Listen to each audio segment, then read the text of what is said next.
Imagínate que enciendes la televisión, abres las redes sociales o lees el periódico de la mañana. Hoy, como ayer y como hace décadas, las noticias están inundadas de titulares sobre Israel y Palestina. Es un conflicto sobre el que muchísima gente discute constantemente, y seguro que has escuchado a activistas de ambos bandos hacer afirmaciones que suenan extremas o cuanto menos confusas. Pero aquí está el problema. Cada vez que escuchas un argumento sobre este tema, siempre tiene ese elemento de sí, es cierto, pero antes de eso pasó esta otra cosa.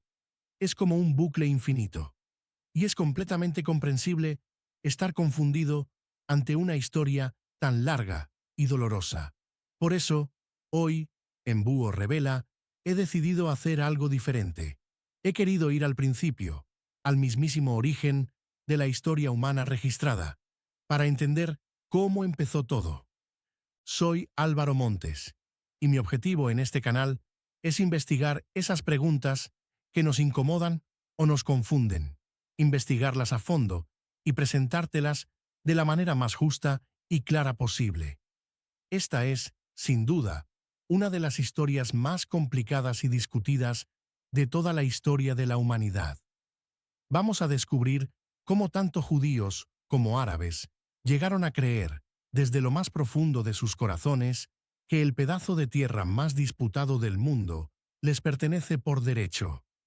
Siéntate, ponte cómodo y acompáñame, porque en los próximos minutos vas a entender este conflicto mucho mejor que la inmensa mayoría de las personas. Para entender el presente, tenemos que viajar al principio. La tierra que hoy llamamos Israel o Palestina ha estado habitada durante más de 10.000 años. La evidencia arqueológica nos muestra a cazadores-recolectores viviendo allí en la Edad de Piedra, seguidos por algunos de los primeros asentamientos agrícolas del mundo. De hecho, Jericó, que es una de las ciudades habitadas continuamente más antiguas de la Tierra, fue fundada alrededor del año 9000 antes de Cristo. En aquel entonces no había naciones ni reinos, solo comunidades dispersas. Avanzamos a la Edad del Bronce, alrededor del año 3000 antes de Cristo. En esta época, la tierra se llamaba Canaán. Era un mosaico de ciudades-estado y diversos pueblos. Los egipcios, los hititas, los asirios y los babilonios lucharon por controlarla, principalmente porque era una zona de paso crucial para las rutas comerciales. Hacia el año 1200 a.C., la Edad del Bronce colapsó y el mapa político se redibujó por completo en medio del caos. Y fue de ese caos de donde, alrededor del año 1000 a.C., emergieron las tribus hebreas en la zona montañosa de Canaán, formando sus propios reinos. El rey David convirtió a Jerusalén en su capital, y su hijo Salomón construyó allí el primer templo. Así es exactamente como la ciudad se volvió sagrada para los judíos.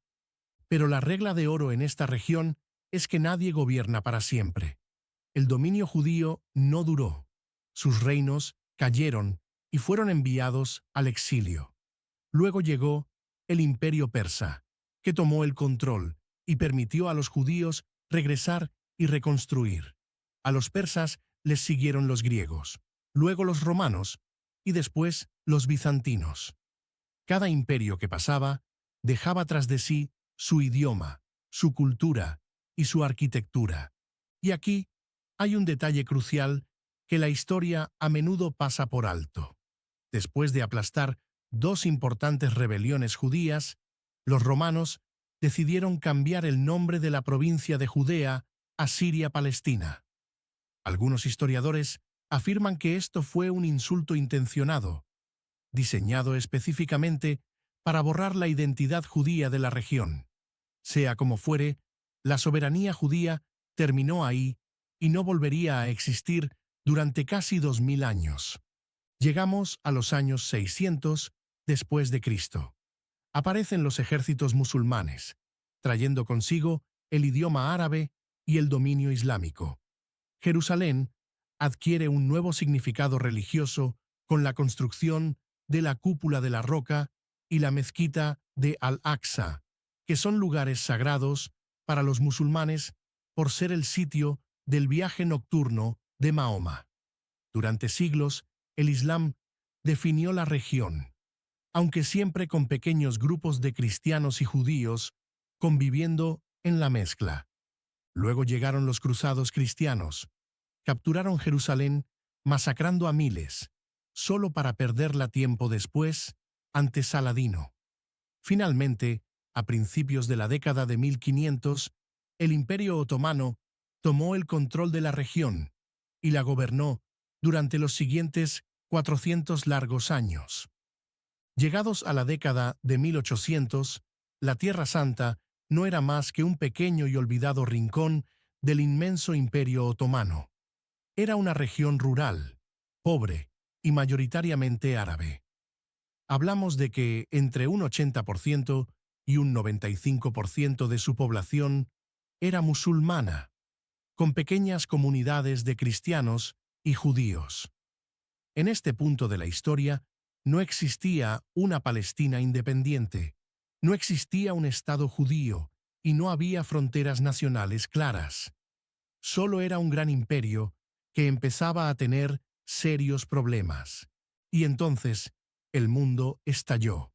En 1915, al comienzo de la Primera Guerra Mundial, el Imperio Otomano se estaba desmoronando.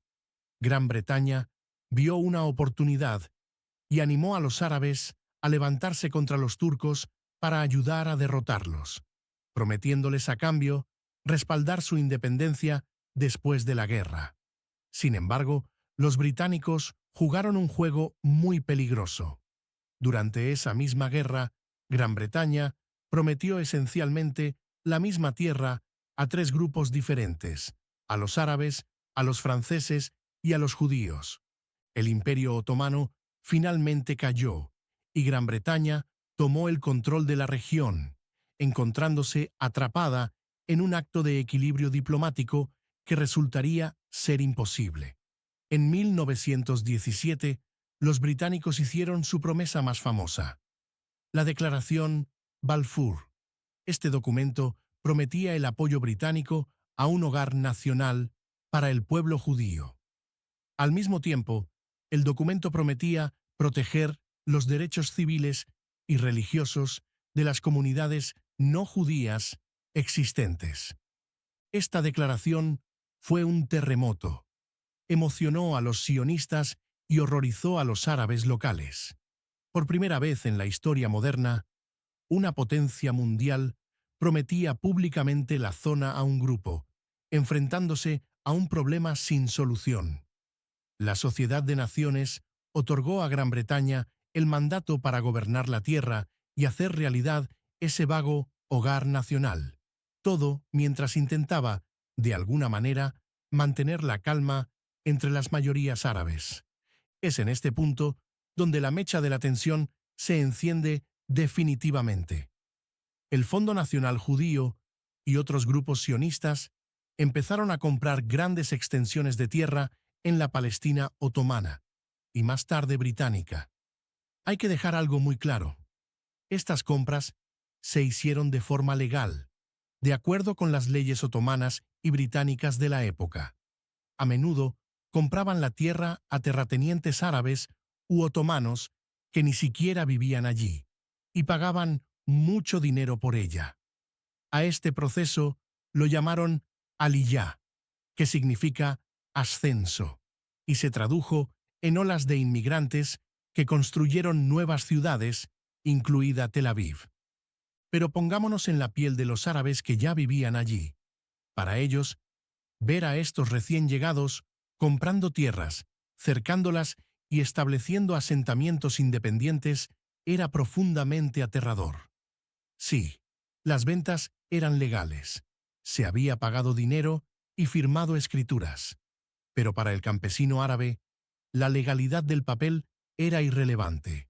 Durante siglos, esas familias árabes habían trabajado las mismas parcelas bajo un confuso sistema de leyes otomanas donde la propiedad de la tierra estaba ligada a tu linaje, no a un documento. Si tu abuelo y tu padre habían arado y plantado esa tierra, era tuya, sin importar a nombre de quién estuviera en un registro oficial a cientos de kilómetros de distancia. Cuando los ricos terratenientes ausentes vendieron esos campos a los judíos, los campesinos se dieron cuenta de que ahora vivían en una tierra que legalmente pertenecía a otros. No lo vieron como una simple transacción inmobiliaria. Vieron a inversores extranjeros usando reglas extranjeras para arrebatarles la tierra bajo sus propios pies. Aquí tenemos la colisión de dos verdades absolutas para cada bando. Lo que para los sionistas era progreso, drenar pantanos, construir carreteras, plantar huertos, para los árabes era una clara usurpación. Los judíos creían que sus compras legales y su trabajo de desarrollo demostraban la legitimidad de su presencia. Los árabes creían que su presencia continua y su cultivo ancestral hacían lo mismo.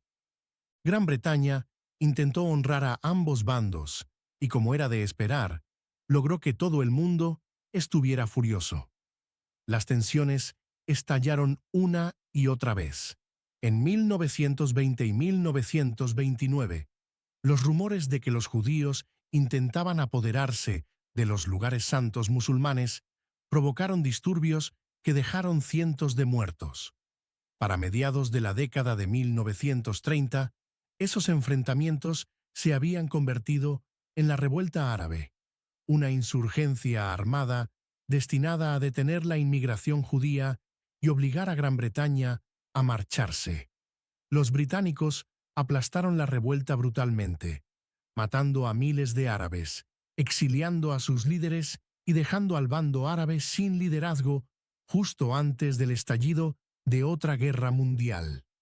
Al darse cuenta de que no podían reconciliar a ambas partes, en 1937 la Comisión Peel británica propuso una solución: dividir Palestina en estados separados para judíos y árabes.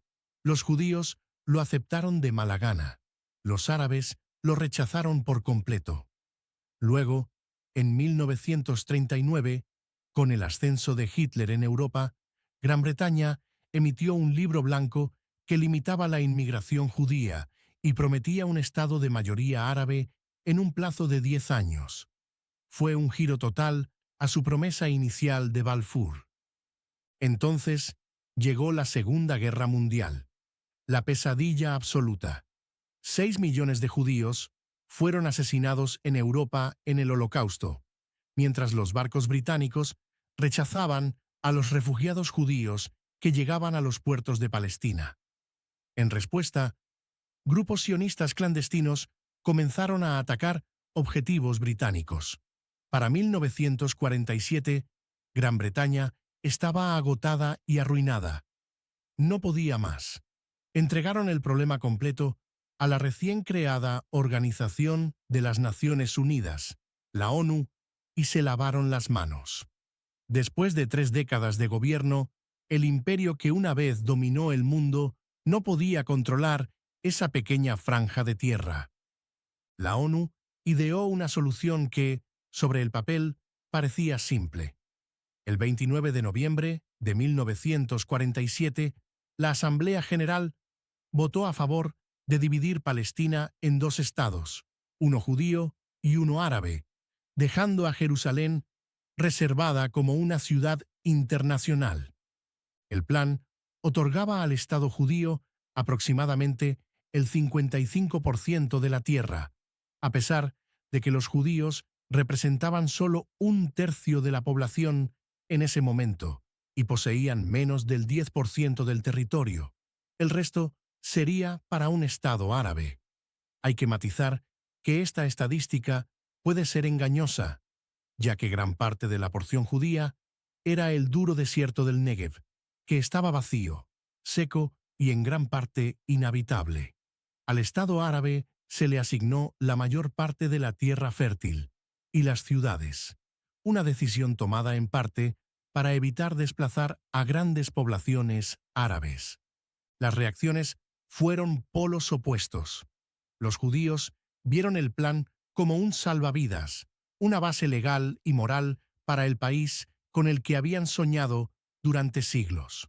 Hubo celebraciones, bailes y cantos en las ciudades judías. Los árabes, en cambio, lo vieron como una traición. Consideraban que era su tierra, tenían la mayoría de la población, y ahora se les entregaba la mitad a personas que veían como invasores recientes respaldados por una potencia colonial.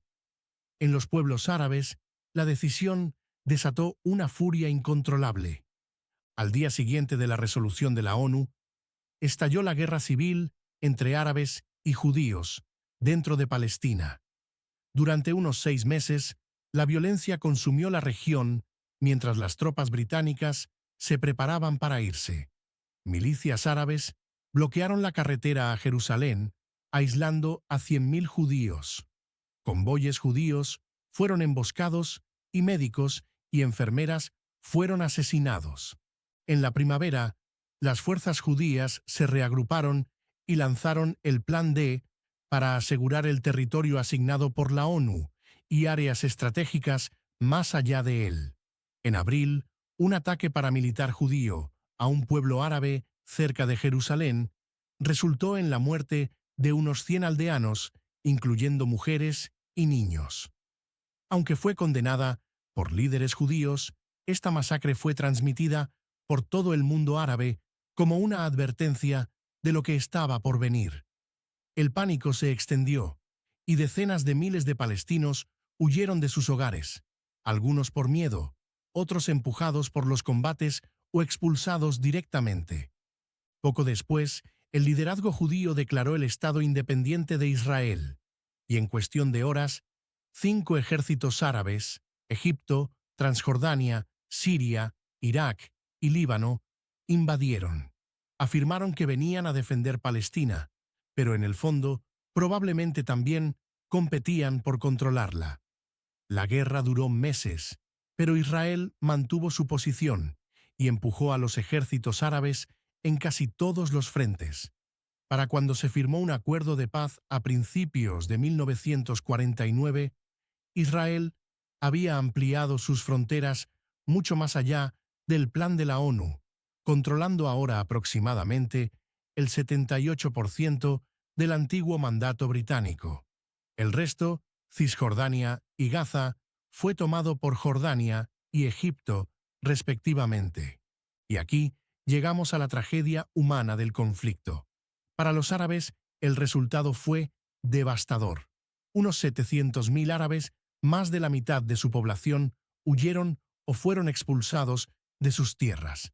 Pueblos enteros quedaron vacíos, y solo unos 150.000 árabes permanecieron dentro de las nuevas fronteras de Israel, convirtiéndose en ciudadanos árabes del nuevo Estado. A este éxodo masivo se le conoce como la Nakba, que en árabe significa la catástrofe. Pero lo que mucha gente parece olvidar es que hubo otro éxodo sucediendo exactamente al mismo tiempo. Entre 1948 y principios de la década de 1950, los judíos sufrieron una Nakba propia. Aproximadamente 800.000 judíos fueron obligados a abandonar países árabes como Irak, Yemen y Egipto, lugares donde sus familias habían vivido durante siglos. La mayoría se reasentó en Israel, que duplicó su población en tan solo 3 años. Fue una tragedia simultánea. 2 grupos de personas perdieron sus hogares casi al mismo tiempo. Un bando construyó una nueva nación. El otro bando quedó apátrida, disperso en campamentos de refugiados, en Gaza, Cisjordania, Líbano y Siria. La guerra de 1948 determinó que existiría un Estado judío, pero dejó sin resolver el destino de los palestinos, despojados de sus tierras. Para los israelíes, fue una guerra de supervivencia. Para los palestinos, fue un despojo absoluto. El año 1948 cimentó la división que define el conflicto hasta el día de hoy. Hablemos ahora de la identidad palestina, porque es vital para entender este laberinto. A lo largo del último siglo, esta identidad ha cambiado muchísimo. Antes de 1948, los musulmanes y cristianos de habla árabe que vivían en la región no se veían a sí mismos como una nación separada. Su sentido de pertenencia era local. Eran leales a su familia, a su clan o a su ciudad, y se consideraban principalmente súbditos otomanos. Bajo el dominio británico, la palabra palestino no significaba lo que significa hoy. Era un término puramente geográfico. Cualquiera que viviera en el mandato británico era palestino. De hecho, instituciones judías muy conocidas llevaban ese nombre, como el periódico Palestine Post, que más tarde se convirtió en el Jerusalem Post. Sin embargo, la revuelta árabe contra los británicos en los años 30 y el trauma compartido de la Nakba en 1948 unieron a campesinos y militantes urbanos, dando a luz a un sentido más unificado de un pueblo palestino. La catástrofe forjó su identidad nacional. Damos un salto a 1967. La tensión vuelve a estallar. El presidente egipcio Nasser expulsó a las fuerzas de paz de la ONU, bloqueó la navegación israelí y reunió tropas en la frontera junto a Siria y Jordania. Israel vio lo que se avecinaba y golpeó primero en lo que se conoce como la Guerra de los 6 días. El resultado fue devastador para el bando árabe. En menos de una semana, Israel destruyó la Fuerza Aérea de Egipto en tierra y triplicó su territorio.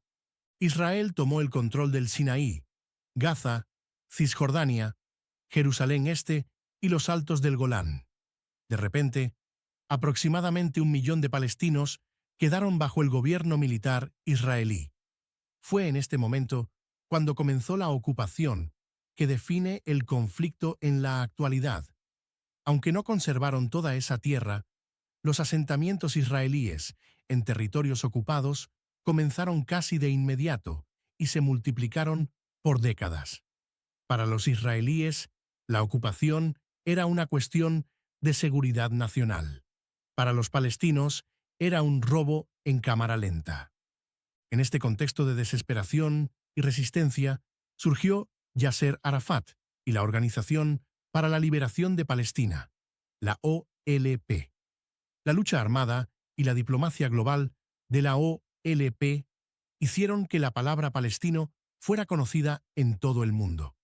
Pero también hubo terrorismo. La OLP organizó secuestros y ataques contra israelíes y objetivos occidentales, siendo el más infame el ataque a los atletas judíos en los Juegos Olímpicos de Múnich, donde 9 de ellos fueron asesinados. Ese terrorismo endureció a Israel y a gran parte de la actitud mundial, haciendo que la paz pareciera inalcanzable. Llegamos al final de este viaje. Durante décadas han seguido los ciclos de resistencia armada, los ataques terroristas y los acuerdos de paz que parecían prometedores, pero siempre terminaban desvaneciéndose. A día de hoy, todavía no hay un Estado palestino. Los asentamientos israelíes se han multiplicado y las tierras están profundamente divididas. ¿Por qué el conflicto Israel-Palestina nunca termina? Porque, amigos míos, demasiadas personas quieren historias con víctimas simples y villanos sencillos, y en la vida real, rara vez puedo darles eso. El mundo es demasiado matizado. Esto no es solo una historia de robo o invasión, es el trágico choque de dos movimientos nacionales con una inmensa cantidad de historia y trauma compartido. Dos pueblos que tienen un miedo profundo a ser aniquilados y que claman por su derecho a existir en la misma porción de tierra. Espero que hoy te vayas sabiendo un poco más sobre cómo empezó todo esto y por qué es tan difícil de resolver. Ahora perteneces a un pequeño porcentaje de personas que realmente comprende la raíz histórica de este conflicto. Si este vídeo te ha resultado útil, por favor dale a me gusta. Compártelo con alguien a quien le pueda interesar este análisis profundo y asegúrate de suscribirte a Búho Revela. El debate siempre está abierto, así que déjame tu opinión en los comentarios, pero siempre desde el respeto. Soy Álvaro Montes, y recuerda, nada es tan simple como parece. Hasta la próxima.